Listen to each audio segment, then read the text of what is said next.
Minute পথ হেঁটে গেলেই আপনি টিপির ঘাট ব্রিজ পেরিয়ে যেতে পারবেন। আমাকে এবার ছাড়েন তো, নইলে আমি আর বাড়ি ফিরে যেতে পারবো না। দেখছেন তো বাবু আবহাওয়ার কী অবস্থা, আমাকে অনেকটা পথ ফিরে যেতে হবে।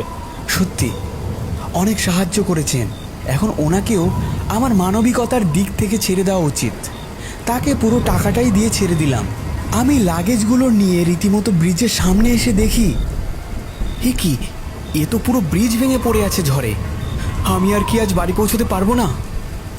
এছাড়া তো কোনো পথও নেই, এদিকে ঝড় বেড়েই চলেছে। আমি পাশে থাকা একটি বন্ধ দোকানে ব্যাগগুলি রেখে ঝড় থামার অপেক্ষা করতে লাগলাম। একটু পরেই দেখলাম 4 জন লোক একটি মরাকে কাঁধে নিয়ে ব্রিজের দিকে এগিয়ে আসছে। ওরাও তো ব্রিজ পেরিয়ে কাঁটাবাগান শ্মশানে নিয়ে যাবে, কিন্তু যেখানে ব্রিজ ভাঙা সেখানে ওরা মরাটিকে কিভাবে শ্মশানে নিয়ে যাবে? তারা দেখলাম ব্রিজের সামনে এসে মরাটাকে রেখে আমার দিকেই এগিয়ে আসছে। আমি সেই মরা লাশের দিকে চেয়ে রইলাম। মরাটা বৃষ্টির জলে ভিজছে, খুবই অসহায় লাগছে মরাটিকে দেখতে। মরা হাতির দাম যেমন লাখ টাকা থাকে, মৃত মানুষ শুধু একটা বোঝাই মাত্র পৃথিবীর বুকে। সেটা হয়তো কোনো কিছুর সাথেই তুলনা করা যায় না। তাই হয়তো মানুষগুলিকে মাটির সাথে মিশে যেতে হয় অথবা পুড়ে যেতে হয়। আরে দাদা, একটু সাইড দিন না।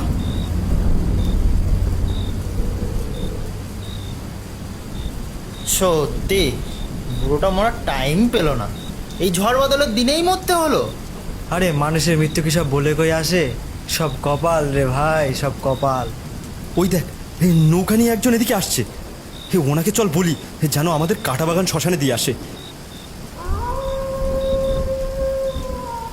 এটা বলতে বলতেই ওরা 4 জন বেরিয়ে পড়ল। ইস, আমার কেন যে আগে চোখে পড়লো না। তাদের মধ্যে দেখলাম 2 জন নৌকো আরোহীর কাছে গিয়ে ফিস ফিস করে কি যেন একটা বলল। আবহাওয়াও দেখলাম আগের মতো ধীরে ধীরে ঠিক হতে লাগলো। ইতিমধ্যেই তারা লাশটিকে তুলে নৌকায় উঠিয়ে নিয়ে যেতে লাগলো শ্মশানের দিকে, যেটা আমার বাড়ির পথেই পড়ে। আমার বাড়ি কাঁটাবাগান দক্ষিণ পাড়ায়। হাতের ঘড়িটির দিকে তাকিয়ে দেখলাম রাত 1:30। আশপাশ থেকে ভেসে আসছে ব্যাঙের গ্যাগ ও ডাক, আর মাঝারি ঠান্ডা ঝোড়ো হাওয়া বয়ে যাচ্ছে। অপেক্ষা করতে লাগলাম মাঝির জন্য, কারণ আমার বাড়ি যেতে হলে নৌকো করেই যেতে হবে, যেমন করে মরাটাকে নিয়ে গেল কাঁটাবাগান শ্মশানের দিকে। অপেক্ষা করতে করতেই দেখলাম একটি লণ্ঠনের আলো এই ব্রিজের দিকেই এগিয়ে আসছে। যেহেতু আকাশ ভেদ করে একটু চাঁদের আলো ছোঁয়া দিয়েছে, সেহেতু দেখে বুঝতে দেরি হলো না যে নৌকো আরোহীই আসছে। আমি তড়িঘড়ি করে ব্রিজের সামনে গিয়ে ডাকতে শুরু করলাম, এই যে দাদা, শুনছেন? ও দাদা! উনি কোনো সারা শব্দ না দিয়েই আমার সামনে নৌকা নিয়ে চলে আসলেন।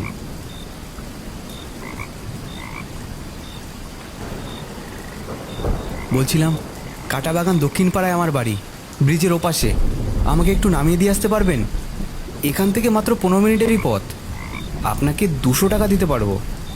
বলা মাত্রই হালকা ঝোড়ো বাতাস বয়ে গেল আমাদের মধ্যে দিয়ে, এবং তার মুখে থাকা গামছাটা সরে যেতেই দেখলাম উস্কো খুস্কো 60 থেকে 65 বছর বয়সের একজন লোক। না গো বাবু, আমি অত সস্তার মাঝি নই। আমারে দেখে কি তাই মনে হচ্ছে?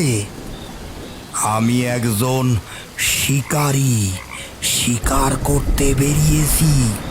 লোকটার কথা সত্যি আমায় চিন্তা ভাবনার মধ্যে ফেলে দিল। ওনার মাথা ঠিক আছে তো, নাকি ইনিও ভ্যানওয়ালার মতো ভুল জল খেয়ে ভুল বকছেন? যাই হোক, এখন ইনিই একমাত্র আমার সম্বল। দয়া করুন আমার উপরে, আমি খুব বিপদে আছি। দয়া করে আমাকে ওই কাঁটাবাগান ব্রিজ অবধি নামিয়ে দিন, তারপর আমি চলে যেতে পারবো। আমাকে একটু দয়া করে এই বিপদ থেকে রক্ষা করুন না চাচা। বিপদ? আচ্ছা ঠিক আছে, 1000 টাকা লাগবে বলো, তাহলে আমি যাতে পারি, না হলে আমি চললুম। 1000 টাকা? চাচা, বিপদে পড়েছি বলে এমন দাবি করছেন? ওপরওয়ালা সব দেখছে, এমন করবেন না। ওপরওয়ালা? ওপরওয়ালাই তো আমারে পাঠিয়েছে। 1000 টাকা তো সেই নিতে বলেছে আমারে। যাই হোক, উঠে পড়ুন, আমার আবার তাড়া আছে। আমার বিবি যান না খেয়ে আমার জন্য পথ চেয়ে আসে। আমি তার কথা মতোই তাড়াহুড়ো করে হাতে থাকা ট্রলি ব্যাগ ও মাছের ক্যারি ব্যাগটি নিয়ে উঠে পড়লাম নৌকোতে। দেখলাম আমার হাতে থাকা ক্যারি ব্যাগ ছিঁড়ে মাছের মাথা বেরিয়ে এসেছে। মাছের ব্যাগটি একপাশে রেখে আমি নৌকোয় বসলাম এবং নৌকো আরোহী নৌকো টানা শুরু করলো আমার বাড়ির উদ্দেশ্যে। পথে যেতে যেতে এক অনবদ্য দৃশ্য আমার চোখে ভেসে উঠল। সেই কাঁটাবাগান শ্মশানের সামনে দিয়ে যেতেই দাউ দাউ করে জ্বলছে সেই মৃত লাশটি। যেহেতু শ্মশানের গা বেয়ে নদী বইছে, তাই আমরা তার সামনে যেতে স্পষ্টভাবে দেখলাম সেই মরা মানুষটির চামড়া গলে গিয়ে হাড় বেরিয়ে আসা মাথার খুলিটি আমার দিকেই চেয়ে রয়েছে। আমি কিছুতেই চোখ ফেরাতে পারছিলাম না। কোনো মরাকে এইভাবে পুড়তে আমি আগে কখনো দেখিনি। হঠাৎই দেখলাম সেই মরাটি তার গায়ের ওপর জ্বলন্ত কাঠ ভেদ করে জেগে উঠেছে। আরে আরে এত ভয় পাওয়ার কি আছে? থামুন, সত্যি আপনি আজব মশাই। জ্বলন্ত চিতার পাশে থাকা একটি লোক বাঁশ দিয়ে বাড়ি মারল মরাটির গায়ে এবং সাথে সাথেই দেখলাম মরাটি আবার জ্বলন্ত কাঠ ভেদ করে নিচের দিকে নেমে গেছে। সত্যি এক আজব ভয়ঙ্কর দৃশ্যের সম্মুখীন হলাম আজ। তারপর কাঁটাবাগান শ্মশান পার করে যেতেই একটি স্থলপথের পাশে এসে দাঁড় করালো নৌকাটি। বাবু, যদি কিছু মনে না করেন একটা কথা বলবো? হ্যাঁ বলুন। আমার বিবিজানটা না খেয়ে বসে আছে আমার জন্যে। আপনারে বাড়ি দিয়ে আসতে আমার অনেক দেরি হয়ে যাবে। একটু যদি সময় ব্যয় করে আপনি আমার সঙ্গে একটু যেতে পারেন এই সামনেই, তাহলে আমি আমার বিবিজানকে খাইয়ে দিয়ে আসতে পারতাম নিজের হাতে। ও কিছুই খেতে পারে না, আমি খাইয়ে না দিতে পারলি। চলুন না বাবু, এই সামনেই। যাই হোক, ইনি আমার অনেক উপকার করেছেন। এত সময় তো ব্যয় হয়েই গেল, আর একটু সময় না হয় যাক। আচ্ছা চলুন। লোকটি নৌকার গতিপথটি উল্টো দিকে নিয়ে যেতে লাগলো। বেশি পথ যেতে পারিনি। কিছুক্ষণের মধ্যেই নদীর পাশ থেকে কিছু শেয়াল ডাকাডাকি শুরু করেছে। কিছু শেয়াল নদীর পাশে এসে আমাদের দিকে আক্রমণাত্মকভাবে ডাকছে এবং সে মাঝি তাদেরই দিকে নৌকোটি ধীরে ধীরে নিয়ে যাচ্ছে। এ কি দাদা, এমন করছেন কেন? ওরা ওরা আক্রমণ করতে পারে, নদীর বরাবর হয়ে চলুন। আরে দাদা, দেখতেই তো পাচ্ছেন ওরা ওরা একসাথে অনেকগুলো শেয়াল একত্রিত হচ্ছে। ওরা কিন্তু আমাদের আক্রমণ করতে পারে।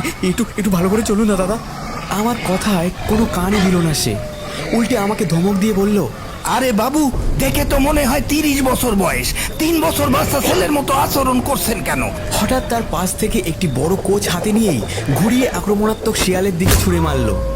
কোচটি গিয়ে শিয়ালটির বুকের পাঁজরে গেঁথে গেল এবং পাশে থাকা শিয়ালের পালেরা সেটি দেখে ভয়ে বাগানের মধ্যে ঢুকে গেল। লোকটি নৌকা থেকে ঝাঁপিয়ে পড়ে এগিয়ে গেল আহত শিয়ালের দিকে। তারপর শিয়ালের পাঁজরে গেঁথে থাকা কোচটি আরও জোরে চাপ দিয়ে গেঁথে দিল তার দেহের এপার ওপার।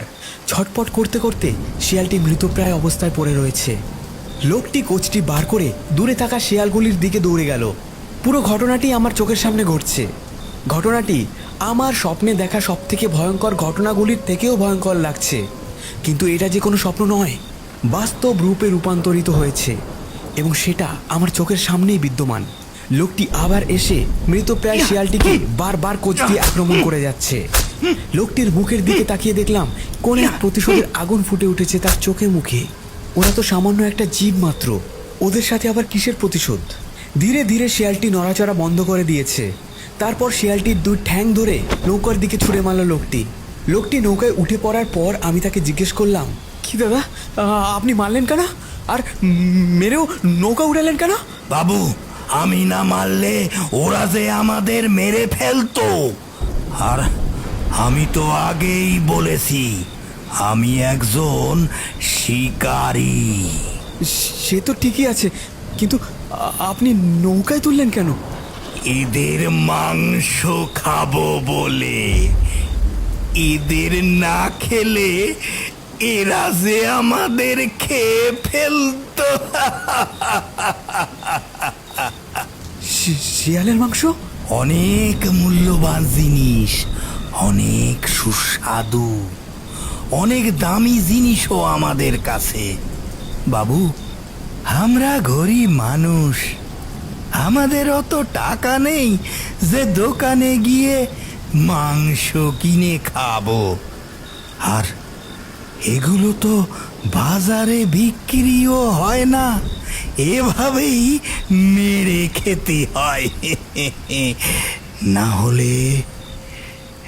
হলে এরা অন্য কাউরে খেয়ে নেবে।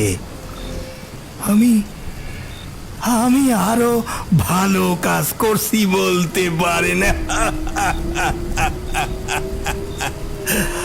শত্রুদের মাংস যে কত সুস্বাদু সে বলে বোঝানো যাবে না আপনারে। হ্যাঁ, আমার তো দেখে তাই মনে হচ্ছিল। কিন্তু কিন্তু কিসের শত্রুতা আপনার ওই নিরীহ জীবগুলোর সাথে? এই কথাটি বলা মাত্রই লোকটি রক্তাক্ত মাংস মাখা কচি আক্রমণাত্মক ভাবে আমার বুকের পাঁজরে ঠেকিয়ে দিল। আমারে দেহে কি আপনার নিরীহ বলে মনে হয়েছিল? যখন কোনো কিছু আপনারে আঘাত না করবে ততক্ষণ পর্যন্ত আপনি বুঝতে পারবেন না সে নিরীহ কি না।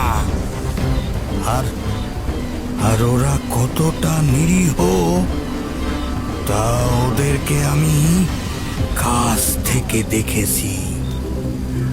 আপনারে যদি একা ছেড়ে দেয়া হতো তাহলে বুঝতে পারতেন ওরা কতটা নিরীহ। ওরা নিরীহ না। আচ্ছা আচ্ছা আচ্ছা আচ্ছা আচ্ছা ঠিক আছে, এটা সরান, আমায় মাফ করুন, তাড়াতাড়ি চলুন। আপনার স্ত্রী আপনার জন্য অপেক্ষা করছে তো।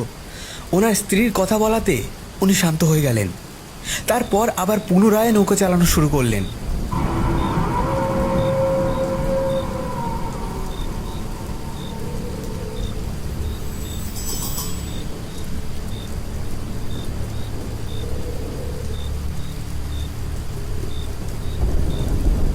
ধীরে ধীরে কিছুক্ষণের মধ্যেই নৌকোটি এসে থামলো নদীর এক প্রান্তে। বাবু, এই আমার ঘর।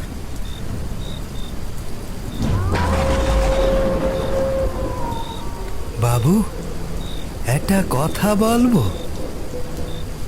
আপনার ওই ব্যাগে দেখেছি ইলিশ মাছের মাথা আছে। আমার বউ খুব ইলিশ মাছ পছন্দ করে। কতদিন যে আমার বউকে ইলিশ মাছ খাওয়াতে পারিনি। আপনার টাকা দেয়া লাগবে না, এক পিস ইলিশ মাছ দিতে পারবেন? আমি আর তার কথার অবাধ্য হলাম না। কথা না বাড়িয়ে একটা ইলিশ মাছ তুলে দিলাম। আমারই ভালো হলো, 1000 টাকার জায়গায় 400 টাকার ইলিশ মাছ দিয়েই মিটে যাচ্ছে, আর ওনার ইচ্ছেটাও পূরণ হচ্ছে। এটাই উত্তম।